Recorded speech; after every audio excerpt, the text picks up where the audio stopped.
তোমরা যারা HSC 25 batch অর্থাৎ তোমাদের রেজাল্ট অলরেডি হয়ে গিয়েছে এবং তোমাদের সামনে মেডিকেল ভর্তি পরীক্ষা, তো মেডিকেল ভর্তি পরীক্ষা 2025-26 নিয়ে আজকে A to Z আলোচনা করব। আমি তোমাদের সাথে আছি আমাদের তামিম ভাইয়া, পড়ছি রাজশাহী বিশ্ববিদ্যালয়ে।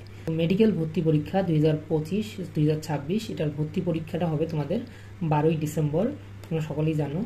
সো এরপর তোমরা দেখো যে এটার আবেদন ফিটা 1000 টাকা নির্ধারণ করা হয়েছে এবং তোমাদের সার্কুলার প্রকাশ হবে অক্টোবরের শেষ সপ্তাহে এবং আবেদন শুরু হবে নভেম্বরের প্রথম সপ্তাহে। এরপর কিছু চেঞ্জেস আছে এবার মেডিকেল ভর্তি পরীক্ষায়, তো A to Z আমি বিশ্লেষণ করতেছি। তোমাদের এবছর মেডিকেল ভর্তি পরীক্ষায় পাস নাম্বার সেটা নির্ধারণ করা হয়েছে যে 40 এবং এবছর ভর্তি পরীক্ষার সময় ও নাম্বার বাড়তে পারে। অর্থাৎ তোমরা দেখো যে তোমাদের ভর্তি পরীক্ষার নাম্বার কিন্তু 100 মার্ক, 100 মার্কের পরীক্ষা হয় 1 ঘন্টা।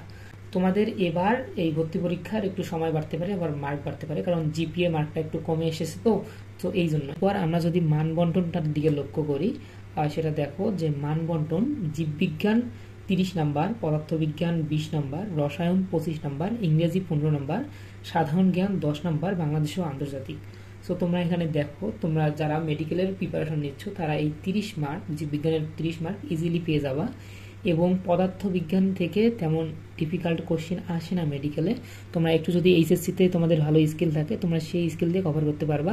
আর রসায়নের ক্ষেত্রেও সেম জিনিস। রসায়নের ক্ষেত্রে তোমরা দেখবা যে হাজারিনাগ স্যারের বইয়ের পিছনের এমসিকিউগুলো এবং ওনার বইয়ের বেসিক জিনিসপত্রগুলো পড়ে যাবা, সেগুলো হবে। এবং ইংলিশের জন্য যে কোচিং সেন্টারে পড়তেছো সেই কোচিং সেন্টারে ইংলিশ বই ফলো করবা, তাদের নোট ফলো করবা, ইনশাআল্লাহ মোটামুটি একটা ভালো প্রিপারেশন হয়ে যাবে মেডিকেলের জন্য। এরপর দেখো আমি যেটা নিয়ে তোমাদের সাথে আলোচনা করব যে তোমরা মেডিকেলের পাশাপাশি যারা ভার্সিটির জন্য একটা এক্সট্রা টার্গেট রাখতে চাও যে যদি না হয়, তাদের জন্য আমি রাজশাহী বিশ্ববিদ্যালয়ে অ্যাপ্লাইড ম্যাথমেটিক্স ডিপার্টমেন্টে অধ্যয়নরত এবং আমরা কয়েকজন আছি যারা মিলে তোমাদের জাস্ট একটা এক্সাম ব্যাচ, তোমরা আলাদাভাবে প্রতিদিন বা 2 দিন পর পর একটা করে এক্সাম দিতে পারবা। সো তোমরা আমাদের সাথে যোগাযোগ করতে পারো, এইখানে কমেন্ট করতে পারো তোমরা যদি এক্সাম ব্যাচে ভর্তি হতে চাও। এই এক্সাম ব্যাচটা তোমাদের লাস্ট মানে জিএসটি পরীক্ষা পর্যন্ত তোমাদের চলমান থাকবে এবং এই এক্সাম ব্যাচের কোর্স ফি নির্ধারণ করা হয়েছে তোমাদের মাত্র 350 টাকা প্রথম 50 জনের জন্য এবং এরপরে 400 টাকা আমরা নিব।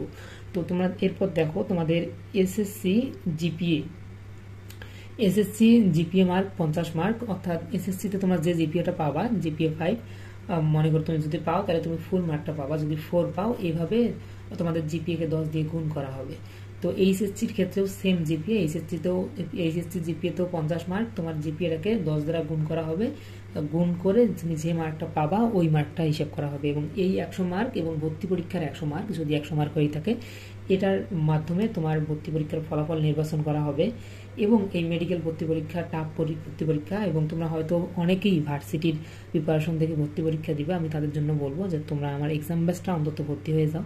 এক্সাম ব্যাচের মাধ্যমে তুমি নিজের মেধা যাচাই করতে পারবা যে না আমি আসলে কীরকম ট্র্যাকে আছি। এটা শুধুমাত্র একটা এক্সাম ব্যাচ নয়, এর মাধ্যমে আমরা তোমাদের বেসিক দেওয়ার চেষ্টা করব, তোমাদের বিভিন্ন শর্টকাট ক্লাস নেওয়ার চেষ্টা করব এবং একই সাথে তোমাদের মেন্টর হিসেবে তোমাদের পাশে সবসময় থাকবো 24 ঘন্টা। তো তোমরা যারা এক্সাম ব্যাচ খুঁজতেছো তোমাদের একটা নির্দিষ্ট গাইডলাইনের এক্সাম ব্যাচ, অর্থাৎ এই 3 থেকে 4 মাসের অর্থাৎ ভার্সিটি এক্সাম ব্যাচ, তোমরা আমাদের সাথে থাকতে পারো। এখানে আমরা ঢাবি কেন্দ্রিক, রাবি কেন্দ্রিক এবং বিভিন্ন ইউনিভার্সিটি কেন্দ্রিকভাবে আগাবো। সো ধন্যবাদ সবাইকে।